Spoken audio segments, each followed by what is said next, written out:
Welcome to Lancashire Business Stories. I'm your host Paul Lim, and this week we're joined by Tom Sandy-Daniel, the MD of Thornton Lowe. Thornton Lowe are a bid writing and training organisation who advise clients on how to win bids and maximise the outcomes they can get. Not only do they do bid writing, but they train people on how to bid write. They look at bid recruitment and help for clients in other areas around that process of winning more business. Tom's going to explain his journey from studying geography to becoming MD of Thornton Lowe, how the rapid growth rate of the firm has accelerated over recent years, and they've now got 65 staff with offices around the country. We're also going to touch on how SME businesses can compete for public sector tenders through strategic opportunity selection, early market engagement and providing strong evidence in bids. Plus navigating the procurement framework routes such as open tenders and dynamic purchasing systems. Sounds like a lot to cover in 40 minutes, but we had a great time talking about it. If this is the first time that you've watched or listened to Lancashire Business Stories, please hit the subscribe or the follow buttons. Let's get to it. Tom Sandy-Daniel, welcome to Lancashire Business Stories. Thank you, it's lovely to be here. We're going to talk about Thornton Lowe. Yes. But I wanted to start off just by talking about you and your sort of career and business journey. So you ended up being managing director of Thornton Lowe because your name's neither Thornton nor Lowe. No. So how did you get started in business? So I actually studied geography at university, which doesn't often lead into a business career. It doesn't lead to many obvious directions unless you want to become a geography teacher or something of that ilk. So I went out of university and into a graduate scheme. Nothing too specific. It was very much a business management type role, and I had loads of opportunities within a small business to get exposure to a bit of everything and anything. So during that time, I met Charles, who is our Director of Development, who runs our bid training, and he obviously left a great impression as he was delivering training to me about bid writing. And following that, a few conversations later, ended up joining Thornton Lowe as a bid writer. So having done a bit of that in my previous role, enjoyed it, found I was good at it, and that was how it led me into. So how long ago was that? That was about 10 years ago was when I was doing that role as a bid writer, formally within a graduate programme, and then about 8 years ago last month actually, moved into Thornton Lowe as a bid writer. Right, okay. So fast learning curve, because that was going from an IT business, where I was learning to write bids about IT services and support, into everything and anything, which is Thornton Lowe's world. We're consultants, so that's writing bids on every sector. And so a fast learning curve of how business works across multiple sectors and not just within that. And obviously there's a massive difference in between being an expert bid writer and being an expert managing director running a business. We often talk to our business owners, and a lot of them are absolutely brilliant at their core skill. Whether that's being a plumber or an electrician, or whether it's being an accountant or a solicitor, it doesn't mean they're a brilliant business leader and business manager or business owner. So talk to me about the journey you've been on from being a bid writer to being managing director. Absolutely. So it's an interesting one because I was lucky to have exposure to the way I sat in my previous role. I had exposure to senior management and was, in all the meetings, attending some really cool opportunities externally to learn about how things operate within a business and different parts of it. Within Thornton Lowe, when I joined, we were a super small business. I think our headcount was something like 10 people at the time, or between 10 and 15.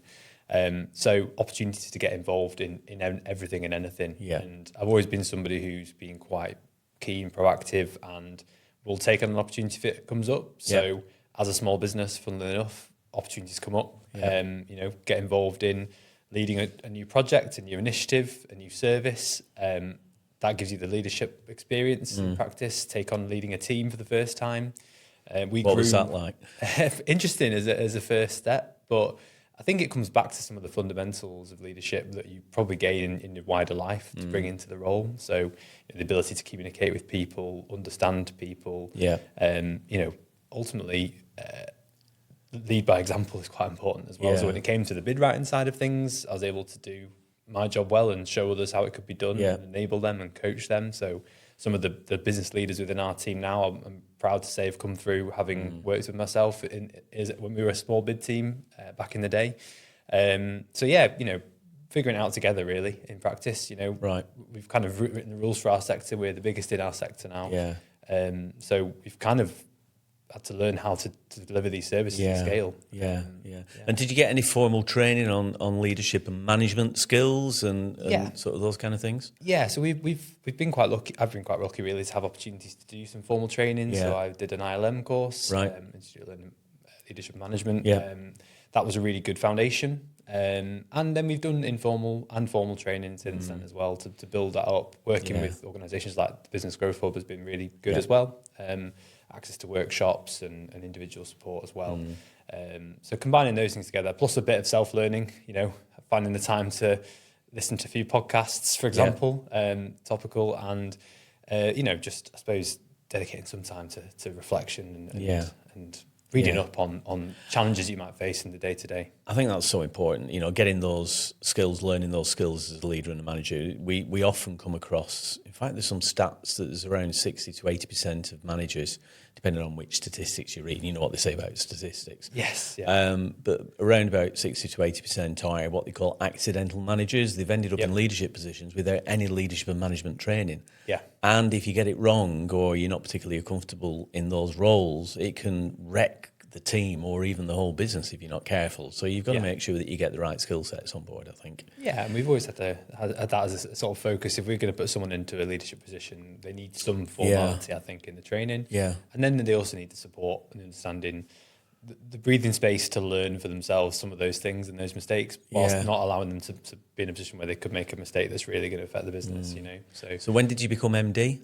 So that was actually last year, so still quite new in that role. Prior to that, I was Congratulations. Operations Director. Thank you. Yes, very exciting, obviously. It kind of represents quite an exciting chapter for us as a business because, Dave is our founder and CEO. He, prior to that, was the Managing Director. So, as we grow in scale, we 18 months ago, we were a team of about 30 people. We're now 65 people. We acquired another bid writing consultancy last year. Yeah. We need to have more of a leadership team at that very senior level to be able to make decisions collectively, to share out some of those responsibilities and ultimately Dave's. And how did that happen? Was it always a plan for you to move into that position that you'd already discussed with Dave, or did he just sit you down one day and say, Tom, I've got something to ask you? It's a bit of a combination. So we'd always talked about, so my role as operations director was kind of increasing in scope and in breadth. Moving beyond just managing our bid writing management function to start to get exposure to other parts of the business and how other services, but also HR and running an HR function, the finance parts of the business, and those parts of the business that as a practitioner in your lane you wouldn't really see or hear about too much. So quite exciting to be able to get that exposure, and I think that was always with the plan of having the ability to then step into a role like the MD role. And then it was, having talked about that as a future thing, probably seeing a horizon on it of a few years, all of a sudden, as it often happens in a small business, a quick chat, and the opportunity's there for the taking. So it's very exciting, to be honest. No hesitation. No, not really. I mean, it was obviously it's a wow moment. I'd actually just had a short career break prior to that as well, right, okay. So it was really exciting to come back to that as a new opportunity. Really excited at some of the things we're already cracking on with in terms of, as I say, pretty soon after that, we acquired this other business. So that was a really good opportunity to expand the remit of my role and get access to some of the sorts of information that you would have as a managing director rather than as an operations director. And how many are in the team now? So I think we're 64, 65 possibly. So are all those office based, or have you got home workers, or what's the sort of split? We've got a real mixture. So we've got 2 offices, one up in Scotland in Fife, and one here in Bolton, obviously our headquarters where we're based. We do share a building. You're on the first floor, we're on the second floor. Is the shortest commute I've ever done, I think. It was literally about 20 steps and I was here. So so this is our base. We've got 4 offices within this building, and about 60% of our team are based in the office. Right. But we have quite a large number of remote workers as well, because we focused really on, bid writing can be done remotely as a service, bid management, and a lot of our team, typically are based around the country. To get the best bid writers, we've had to expand those horizons. Yeah, we were already doing that prior to COVID, actually. Yeah. But that's, it's become cool now, hasn't it, to work remotely. We're able to support that, thankfully. I know there's loads of exciting stuff going on with Thornton Lowe, and we're going to get Dave and you back on the podcast at some point in the future to talk about that more. Fantastic. But let's talk about the business and the various services that you provide, because, a lot of people would, on the outside, would go, the bid writers. Yes. But you do a lot more than that in terms of the services you provide. So can you give us a sort of brief rundown on the various different things that you do for people? Absolutely, yeah. So at our core, we're, our expertise is in helping organisations win work with the public sector. But as you say, we do that in a whole range of different ways. And beyond that, we also provide other bits of support that which kind of come from that core of knowledge and expertise. So, yeah, the vast majority of our revenue and our headcount, our bid team represents, I think, around 40 people in our team. Yeah. So you can see there's a large volume of bid writing knowledge and skills. But those individuals aren't just writing every day. We're not just a writing workshop. We do have a number of elements of advisory support that team are providing. Yeah. A lot of our customers are SME businesses who don't necessarily understand the tendering process. We did a workshop here not long ago where we were speaking to the local businesses who were navigating that for the very first time. Yeah, I remember it wasn't Thornton Lowe at the time, unfortunately, sorry. But we won some work with DEFRA on a central government framework agreement. Yes. And it was the first time we'd bid on any kind of central government framework agreement. We were a pretty small company at the time. There was another company that were in for it, were 15 times the size of us, and we didn't think we were going to win it. We did.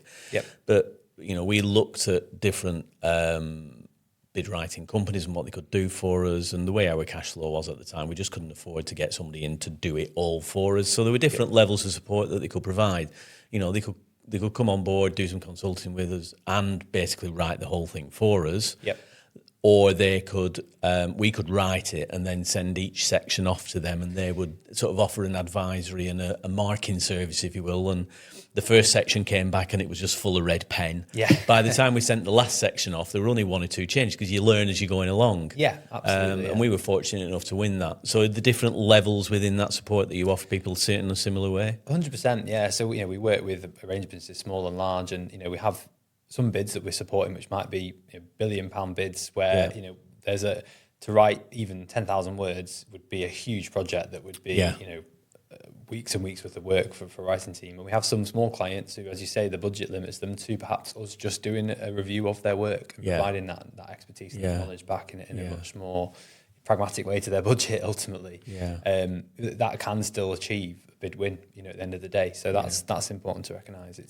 It's also the common challenges that a small business would have with tendering might not just be the actual writing element as well. And there's obviously a lot of tools out there now, which we might come back to talk about. Definitely. About things like AI and how that helps someone like a small business to compete in the bidding world. But our support also extends to helping them actually find an opportunity. A lot of organisations don't know how to navigate the vast number of portals and information sources and opportunity sources. So you have your own software, don't you, that helps people to find the opportunities that are appropriate for them? Yes, so it's called, we have two different pieces of software, Tender Library and Tender Pipeline. Tender Pipeline is actually free to register. If anyone's interested in listening to this podcast, definitely encourage you to have a look. Have a look at how you can navigate between different tender opportunities, set up the alerts, for example. But crucially, what we encourage an organisation to do is have a look at what's been awarded to who before you bid for something, like understanding the history of how that organisation is. If you're looking at DEFRA, for example, who have they awarded that contract to previously? What can you then learn about the organisation that's working with them by looking at the supplier profile and what contracts they've got with other organisations? It's kind of really trying to help have a more strategic approach to how you select what bids you go for. We don't want a customer, probably a key point of difference for us is we don't want a customer to bid for something, regardless of the outcome. We would often tell the customer, don't bid for that if you're not going to win it.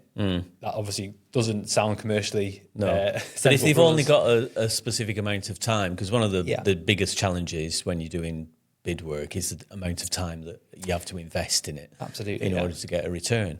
And if there's no chance of winning it, or a very slim chance of winning it in the first place, you sort of go, well, can we use the time more productively? Absolutely. Doing something else instead?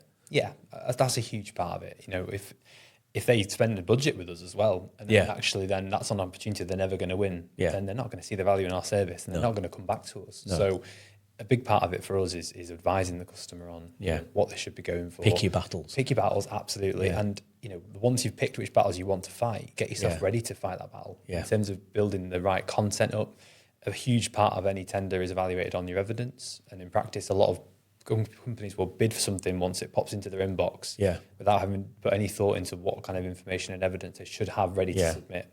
Anyone can pull together a really good method statement with AI and with enough time, but that's not going to win a bid unless you've got the evidence to show that it's actually... So you said you had two pieces of software. One is free, the other one is a subscription model, I assume. What's the difference between the two? So the tender pipeline is the software that has a free to access version. There is a licensed version of that as well, which gives you more features basically, and the ability to, for example, set up those tender alerts.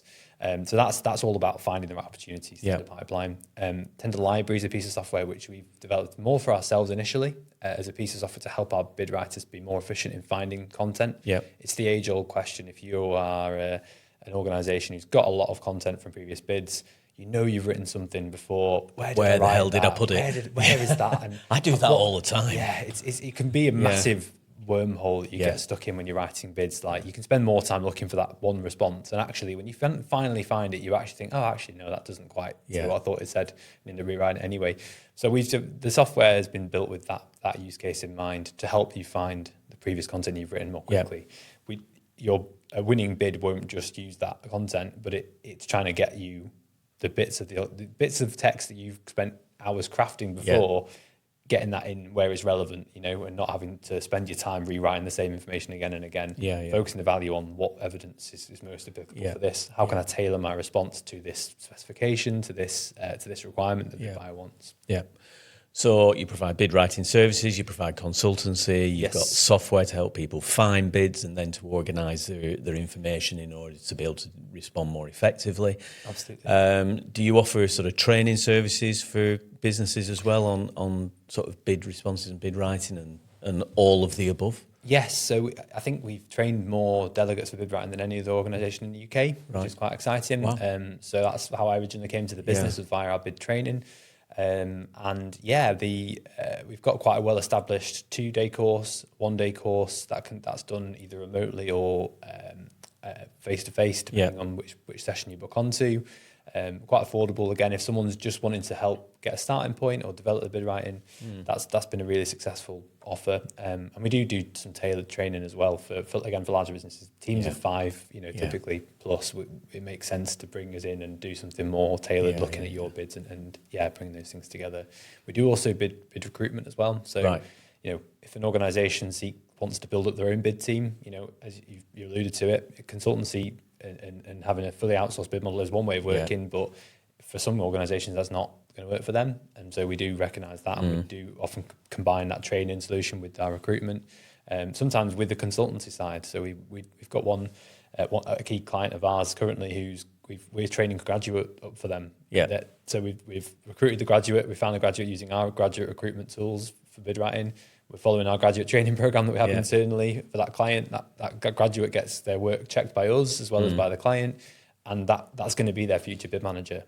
So they'll still have our support, but it's changing from us leading it to that individual leading it, and us being able to support that individual with those peaks and troughs to keep the bid moving along. You mentioned recruitment there. I mean, I've got a friend of mine who recently retired now, but she headed up a tender bid team for a sort of infrastructure construction company. There were 25, 30 people on that team. And all of their work came from bids and tenders. And if they weren't doing the job effectively, they didn't win the work. But you were talking about, hundreds of millions or billions of pounds worth of tenders that they were working on. So you can see the investment in people and training and everything that you need to do in order to win that kind of work.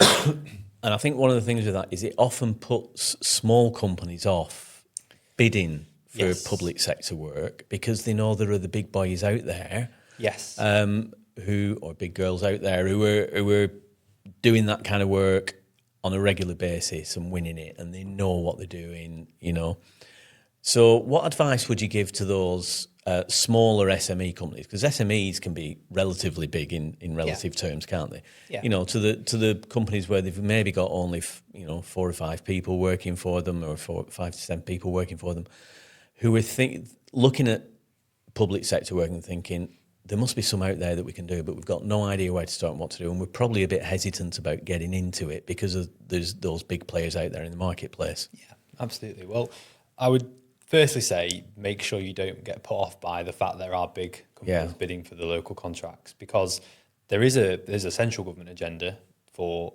all public authorities to have some of their spend going into the local area, right? Yeah. So those local authorities, the public authorities, want you to bid for that work. So they're going to do what they can to help you in that process. There's a lot of supplier engagement that can help for you to get your playing field level in terms of competing.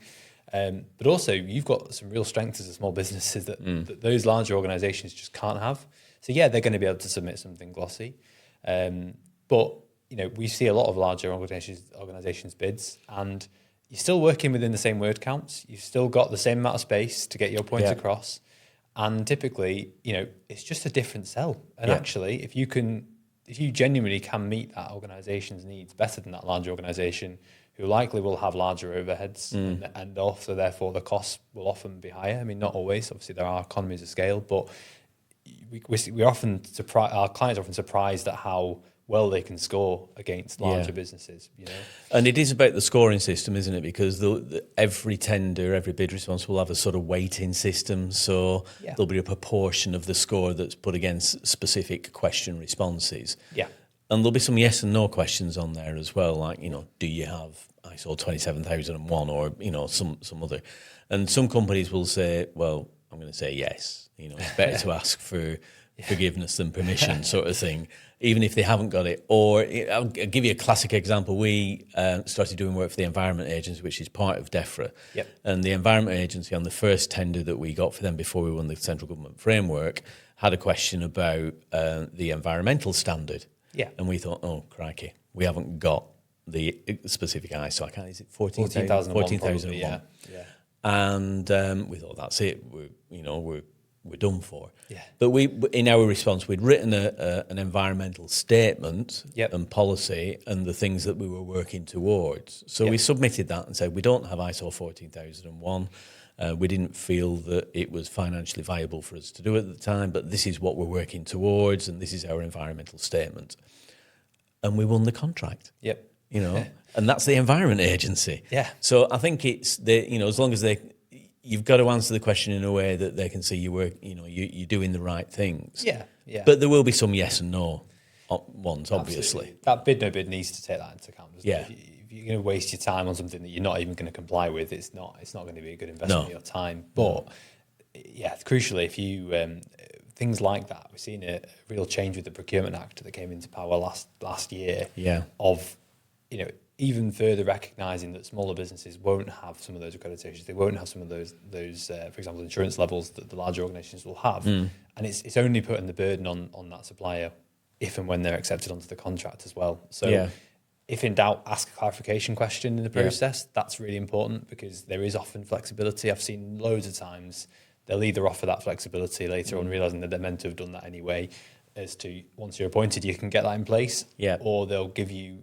actually, you know what? That's not important for this contract. You're right. Let's scratch that off for everybody, and then it's a level playing field again. So I think one of the other beliefs that a lot of small business owners have, and it is just a belief, it's not fact, it's opinion fact, if you want to call it that, is that, if you see a contract that comes up for renewal, let's say, and there's an incumbent contractor, you go, there's no point us even considering that. They're just using it as a price checking exercise. Like a beauty parade. And what's the point in even bothering? Yeah. So what would be your response to those kind of people? Well, I think we've got a bid no bid tool that we've developed that with our contracted clients, they'll have access to that, and we'll typically try and tailor it to them, to what their different criteria might be and how it might be weighted. Now, it will be an important thing for them to check. Is this clearly going to go back to the incumbent? There's a lot of information in the public domain, so do a bit of digging. Are there clear examples of why they're not happy with the current contractor? Do you have a really good case for saying you can do a better job than them? Because if you do, you've got to get that across to the authority, and that's your bid is your opportunity to do that. They wouldn't be running, depends on the thresholds as well.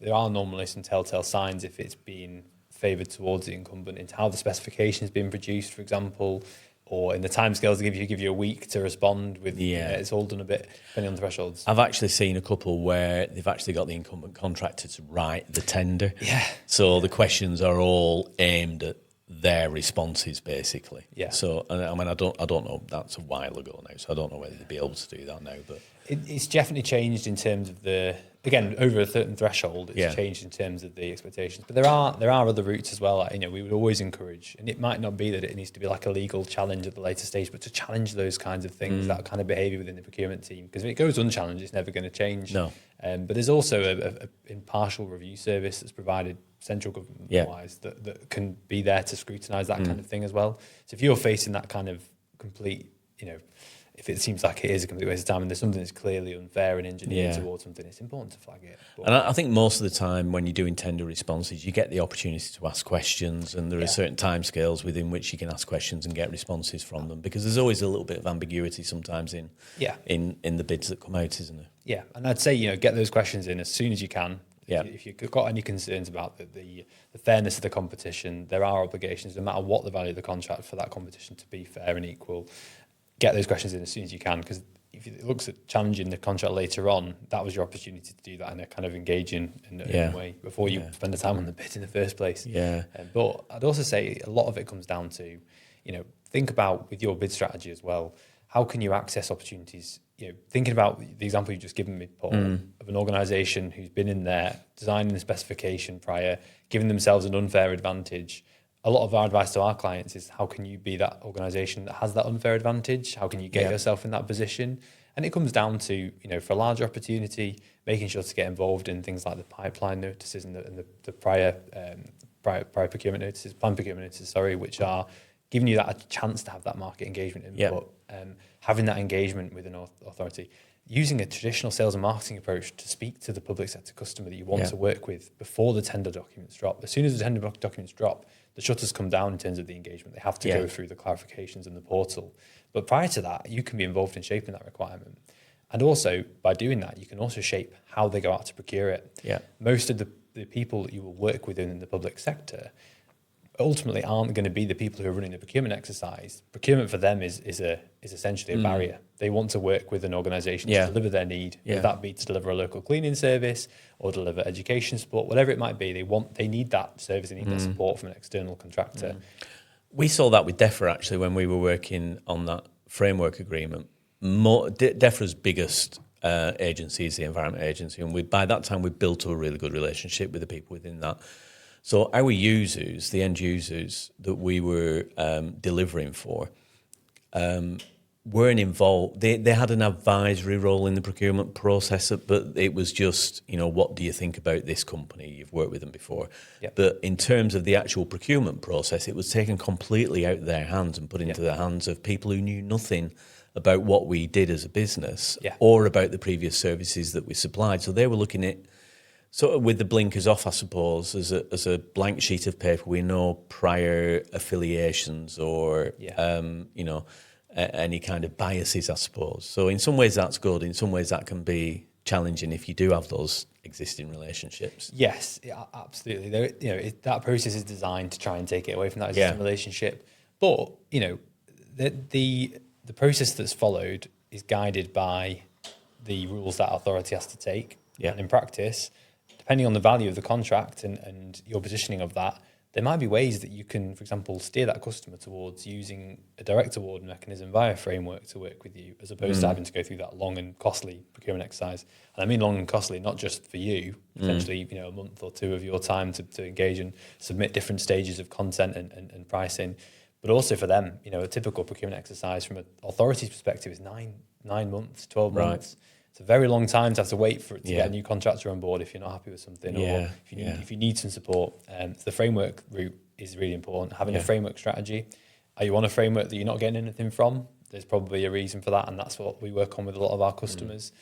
Or crucially, are you not on any frameworks and you're just not seeing the opportunities come up, and when you bid for them, they're typically going to the incumbents or the organisation. You don't seem to get the fair share. No. So there are different types of public sector tenders, aren't there? And yes. we mentioned one which is frameworks. There are sole supplier agreements, of course, as well, and maybe one where you're on one with one or two other people.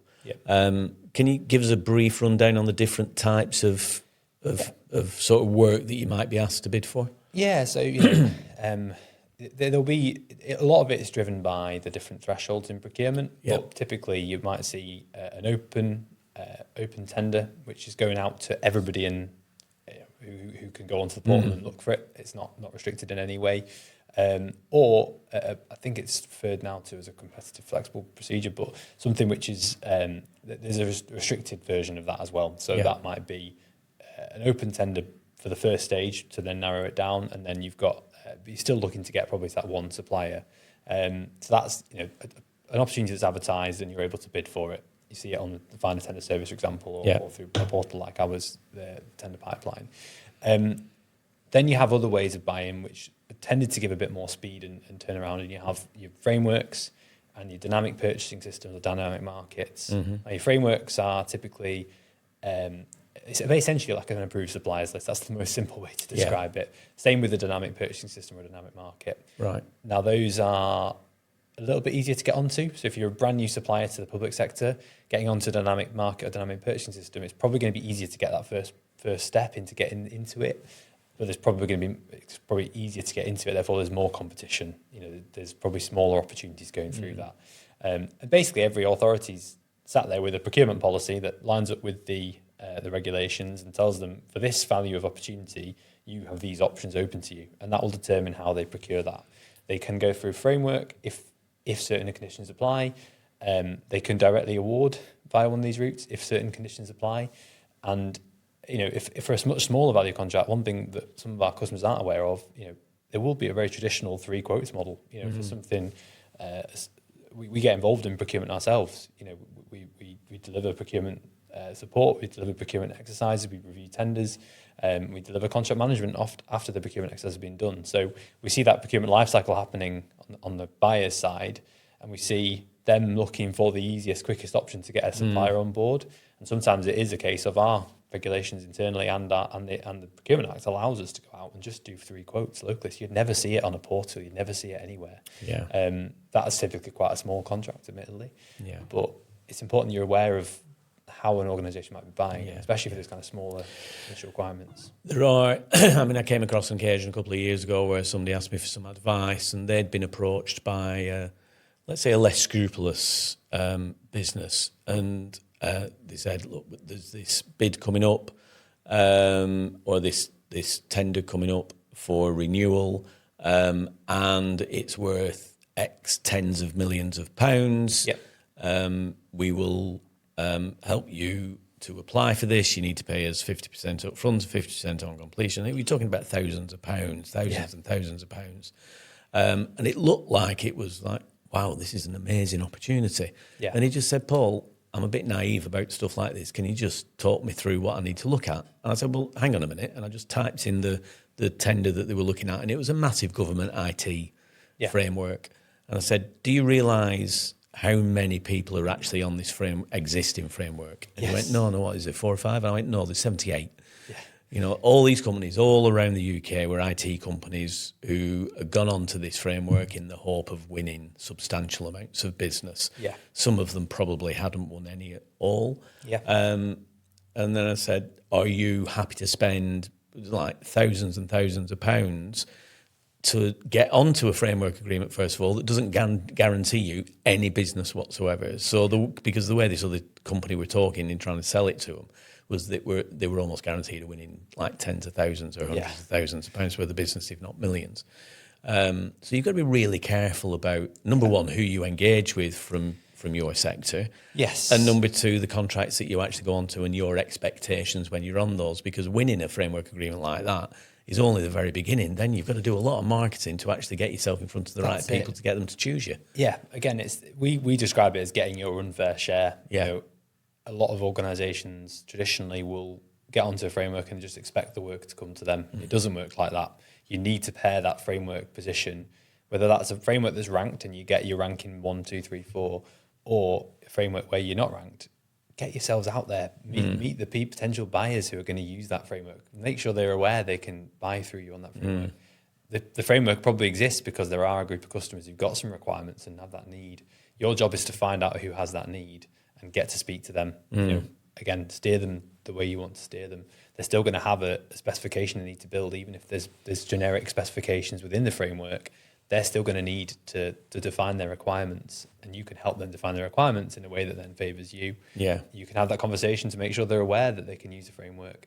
We've got some really exciting, including with people in the building here, where we're helping them to use their frameworks more strategically. Yeah, and if you've got a framework where you're not winning any business and you're not seeing anything come through the portal for it as a random call off contract, as it's called, then there's a need for you to go out and make sure you do some more direct sales and marketing to potential customers. And use of that framework. So your service doesn't stop once you've helped somebody to win a bid. Absolutely. You carry on and help them then to make sure they're getting the most out of it. That's where our advisory support really comes in. Yeah. And we have a service called Bid Mentor service, which is really useful actually for smaller businesses, again, who don't have necessarily the budget to get that full end-to-end support.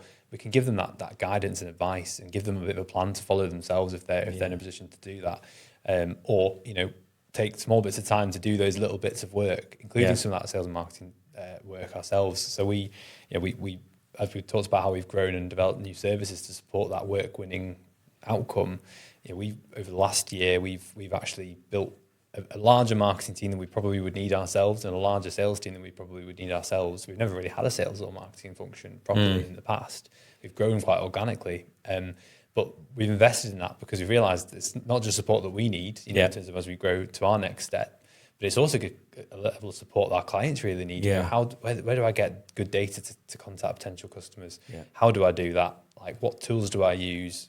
Like, I don't have capacity to do that. Well, we do. So, So you're actually outsourcing your marketing team to your clients, basically. Yeah, essentially, exactly that. That's amazing. And because we've got that public sector knowledge, it's a very tailored niche service. We're not a generic marketing agency by any means. We're there to just really help you with the bits you should be doing alongside your bid writing. Because really, the bid writing a really good quality bid, it's not easy, but it's the easy bit in terms of, it's something which you definitely can do yourself, or if you can do it with some support, it's only going to be successful if you've done that other work behind the scenes.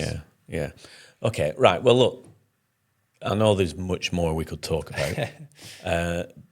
If there were 3 top tips that you would give to an SME business owner or manager in terms of either people who are already involved or about to get involved or want to get involved or are hesitant to get involved, what would you say are the top 3 things for them to think about?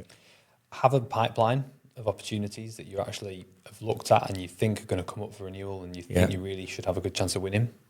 That's number 1. So you know what you're going to bid for. Yeah. And they can find that either through the public sector tender portal or through your software. Absolutely. Yeah. There's plenty of information out there about what's been awarded to who, and ultimately what's coming up, through these pipeline notices now that we're seeing with the Procurement Act. So use that. It's a big change. It's one of the biggest changes that came about. The second one is, once you've worked out those opportunities, have a plan for how you're actually going to win them. Do that marketing engagement. It so often falls down to the bottom of the list because you're busy delivering those contracts you've already got. And, even if it's something you have to dedicate a very small amount of time to, and this is where it comes back to picking the opportunities you think are most important so you can engage on those ones rather than trying to go after everything and anything. Selectiveness is my first tip, is then the driver for you to be able to spend that bit of time to engage, to prepare. And then when it comes to actually submitting your bid, the biggest mistake we see, so my third tip would be use evidence. Like, think about your evidence. Again, with the advent of AI, with the advent of, there are more bids being submitted now, more competition for most bids. You are seeing a higher level standard of bidding than we saw when we first set out in this market 16 years ago.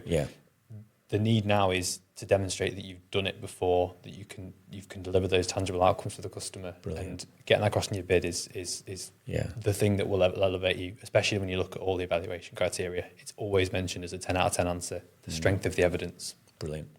And if you had a piece of advice for your younger self or somebody else who's working within an organisation who has aspirations to rise to a senior management level or even sort of managing director, you often hear about people, and, they'll ask them a question either at interview or early on when they say, where do you want to be in 5 years? Yeah. And they'll turn around cockily and say, in your chair, sometimes cockily.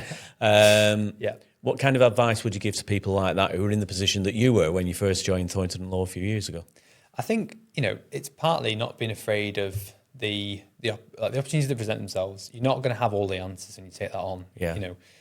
Don't feel you're always going to have to get yourself 100% ready to step into that new opportunity. You'll have to learn some things in the role, in the job. And that might come down to you taking on a project that's slightly above and beyond your comfort zone. Being able to take that step into something that's slightly unknown has been a really important part of my development, my progression. And when you're in a small business, when you've got people who are dependable and then they're also willing to take a step and take something else on, as long as that is balanced up with their wider workload, it's not just about putting more hours in, then that's what's going to support you to progress. The ability to be adaptable and learn new things on the job. I mean, I think I'd probably add to that if you're in, a position and you aspire to be more and maybe you're aspiring to be a leader or a manager, then don't wait to be asked. Ask the question and start getting some learning and skills so you can develop into a leader and a manager, because I see lots of leaders within businesses who aren't actually in leadership positions, but they are natural leaders. But it's not from birth. They've learnt how to be a leader. So you can read books, you can watch videos, you can listen to people, you can get skills and build your skills as a leader and a manager before you step in that position. So when the opportunity comes up, you're a shoo-in for it. Absolutely. So it makes it very difficult for somebody to say no then. 100%. Great. How do we find Thornton and Lowe? So we've got a website, www.thorntonlowe.com, I believe. Test me now. But if not, drop us an email on hello@thorntonlowe.com. One of our team will definitely give you a call and have a discussion. And are you on LinkedIn? We're on LinkedIn as well, yeah. So with Thornton Lowe, got a business profile. My LinkedIn is Thomas Sander Daniel as well, so feel free to connect with me. Okay. We'll put all those links and stuff in the show notes afterwards, so people just need to click on those and they can find you and they can talk to you about the software that you've got that can help them and the other things that you can do to help them. Fantastic. Tom, it's been a real pleasure and a education talking to you today. Thank you very much for coming along. Great to chat as always, Paul. Thank you. Thank you. Cheers, Tom. Cheers. Thank you.